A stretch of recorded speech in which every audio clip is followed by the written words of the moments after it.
Assalamualaikum warahmatullahi wabarakatuh.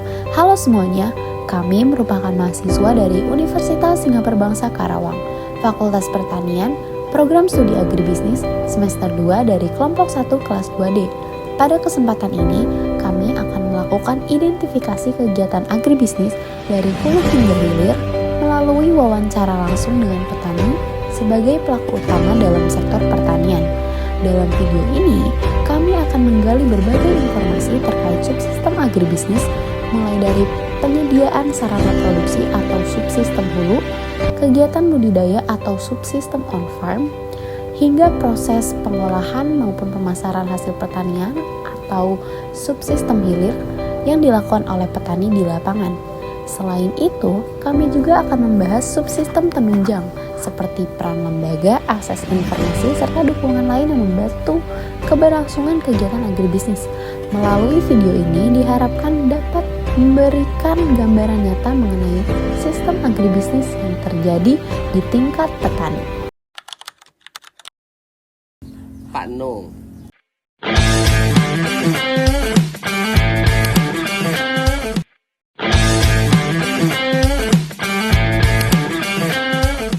Bapak ini yang punya lahan apa? Bukan. Sebagai apa, Pak? Saya sebagai penggarap. Oh, penggarap.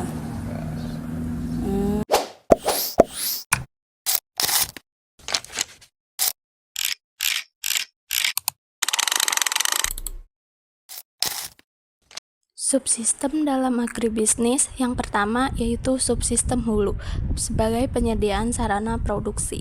Pada tahap penyediaan sarana produksi, Pak Nung menggunakan benih padi varietas Inpari 32. Varietas ini dipilih karena memiliki kualitas yang baik dan biasanya memiliki harga jual yang cukup bagus di pasaran. Dalam kegiatan pemupukan, Pak Nung menggunakan pupuk bersubsidi yaitu Ponska sebanyak 3 kuintal 50 kg serta urea sebanyak 1 kuintal untuk satu musim tanam. Pupuknya saya pakai MPK, pakai Poska. Iya, Poskanya menggunakan 3 kintal, ureanya cuma 1 kintal. Terus ditambah Poska, Poskanya 50 kilo. Selain itu, untuk mengendalikan hama dan penyakit tanaman, Pak Nung juga menggunakan pestisida. Proses penyemprotan pestisida dilakukan cukup intensif, yaitu sekitar 12 kali dalam waktu 55 hari. Karena serangan hama yang cukup tinggi pada musim tanam kali ini. Sampai 12 kali, pokoknya Bapak 12 kali penyemprotan kemarin. Dalam 55 hari. Iya, dalam 55 hari. Namun, dalam pengadaan sarana produksi tersebut, Pak Nung menyampaikan bahwa beliau tidak mendapatkan bantuan langsung dari pemerintah, sehingga sebagian besar kebutuhan sarana produksi dipenuhi secara mandiri.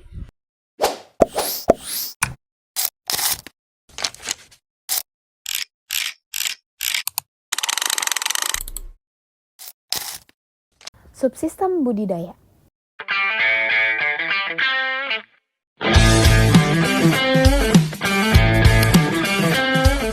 Kegiatan budidaya padi dilakukan pada lahan seluas sekitar 8.000 meter persegi dengan sistem sewa atau kontrak lahan. Biaya sewa lahan tersebut setara dengan sekitar 3 ton 2 kuintal padi per tahun atau kurang lebih senilai 12 juta rupiah. Proses budidaya dimulai dari penyemaian benih, pengolahan lahan menggunakan traktor, penanaman, pemupukan, pengendalian hama, hingga proses panen. Secara keseluruhan, waktu yang dibutuhkan dari awal tanam hingga panen adalah sekitar 4 bulan. Dalam proses budidaya ini, Pak Nung menghadapi beberapa tantangan utama. Di antaranya, cuaca yang kurang mendukung karena hujan yang terus-menerus, serangan hama tikus, serta kondisi tanah yang kemungkinan memiliki kadar zat asam yang cukup tinggi. Akibat berbagai faktor tersebut, terjadi penurunan hasil panen yang cukup signifikan. Jika pada musim normal, lahan tersebut dapat menghasilkan sekitar 3 hingga 4 ton padi. Pada musim ini, hasil panen diperkirakan hanya mencapai sekitar 1, hingga 2,5 ton. Dengan demikian, Pak Nung mengalami kehilangan potensi hasil sekitar 800 kg padi. Intinya lagi ada penurunan, walaupun fisiknya bagus gitu, tapi hasilnya ada penurunan. Tahu dari apa gitu ya, soalnya yang punya Bapak juga kan sekarang turunnya drastis hampir 8, kalau dihitung kilo berarti 800 kilo penurunannya.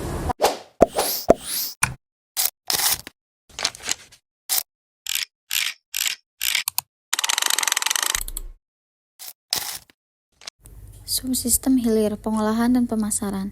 Setelah panen, hasil produksi padi tidak diolah menjadi beras oleh petani, melainkan langsung dijual dalam bentuk gabah. Hal ini disebabkan karena proses penggilingan padi hingga menjadi beras membutuhkan waktu yang cukup lama, yaitu sekitar 4 hari. Sedangkan petani biasanya membutuhkan uang tunai lebih cepat untuk memenuhi kebutuhan sehari-hari. Sehari sampai 20 ton, 30 ton. Kalau proses di open, digiling, itu sampai bisa proses 4 hari. Sedangkan petani kan membutuhkan uang setiap hari. Dari mana ntar nutup dari situ? Iya. Ya makanya Bapak jual beli padi gitu. Nggak bisa diberasin. Dalam proses panen, penggunaan mesin combine tidak dapat dilakukan karena kondisi lahan yang tidak rata dan cenderung naik turun. Oleh karena itu, proses panen dilakukan menggunakan alat yang dikenal dengan mesin rontog atau sintok. Untuk pemasaran hasil panen, Pak Nung menjual gabahnya kepada Bulog maupun kepada penggilingan padi lokal. Harga jual gabah biasanya berkisaran antara 6.100 hingga 6.500 per kilogram, tergantung pada kualitas gabah yang dihasilkan.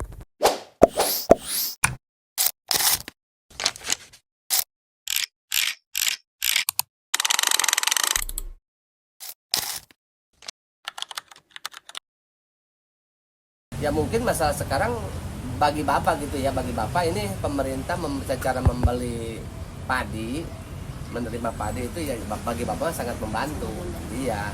Tahu bagi yang lain, pokoknya bagi Bapak ya sangat membantu, soalnya kan sekarang musim panen itu cuaca ya tahu sendirilah, hujan terus gitu. Kalau misalkan nggak ada pemerintah, kalau dibeli-beli buat penggilingan mah udah nggak bakalan, ini masih di bawah lah harganya.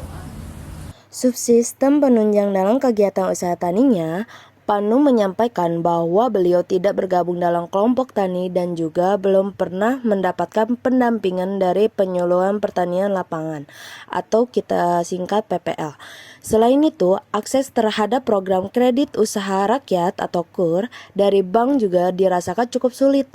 Hal ini disebabkan karena adanya persyaratan jaminan yang diperlukan seperti sertifikat tanah yang umumnya sulit dipenuhi oleh sebagian petani. Sekarang itu Bank BRI itu KUR itu susah, soalnya kan dari pemerintah menganjurkan, Bapak juga dengar lah, menganjurkan itu dana KUR itu untuk menengah ke bawah. Sekarang mungkin habis sama KUR menengah ke atas, gitu, bukan menengah ke bawah. Yang Bapak rasakan itu begitu. Bapak udah pernah nanyain masalah dana KUR, malah udah habis, katanya udah nggak ada gitu. Persyaratan ya susah-susah, gampang-gampang susah gitu ya. Kalau misalkan kita nggak punya surat tanah, nggak bisa, harus ada jaminannya walaupun dana apapun juga gitu. Kalau masalah urusan sama bank mah gitu. Pak Nung juga menyampaikan adanya permasalahan regenerasi petani di mana minat generasi muda untuk bekerja di sektor pertanian saat ini sangat rendah. Anak muda lebih memilih bekerja di pabrik sehingga jumlah petani muda semakin sedikit.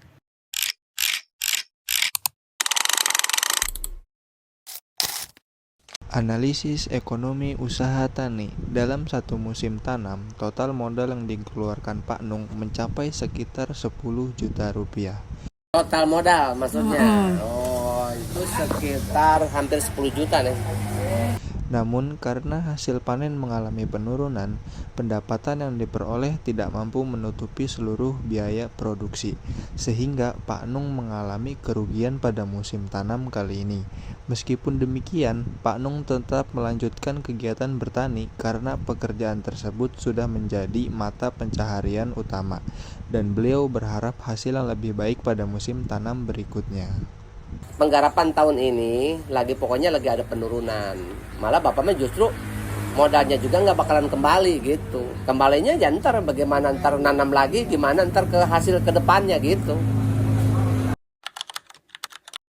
Nanya sih udah sempat bapak nanya kan dulu mah pembagian klaktor, pembagian mesin rontok gitu yang dibilang tadi kan bisa juga. Sekarang mah malah nggak ada, malah kemarin bapak sebelum beli ini kan nanyain dulu kan biasanya kata saya kan ada pembagian klaktor dari pemerintah, gimana caranya gitu. Cuman sekarang pemerintah bisa ngasih, cuman bukan pemerintah yang ngasih klaktor. Yang ngasih itu Bank BRI katanya, dana kur yang digunakan, terus setorannya itu tergantung aturan apa per musim apa gimana. Bapak nggak pernah panjang lebar gitu. Cuman katanya nggak dipungut bunga, nggak dibunga gitu. Soalnya misalkan harga klaktor itu 36 juta, ya udah kita setornya cuman itu doang, modalnya doang gitu. Katanya gitu juga, nggak pernah nanya, itu cuman katanya gitu, cuman kata orang-orang lah gitu. Harapan bapak ya misalkan pemerintah mau bantu petani, ya bapak juga mengharapkan gitu. Mau dibantu apanya Pak aja? Ya pokoknya ya terserah pemerintah membantu apa gitu, segi apa segi modal, apa segi alat pertaniannya gitu. Pokoknya bapak ya kalau misalkan mengharapkan bantuan, ya mengharapkan nggak mengharapkan lah gitu. Soalnya itu mah ya tergantung pemerintah lah gitu.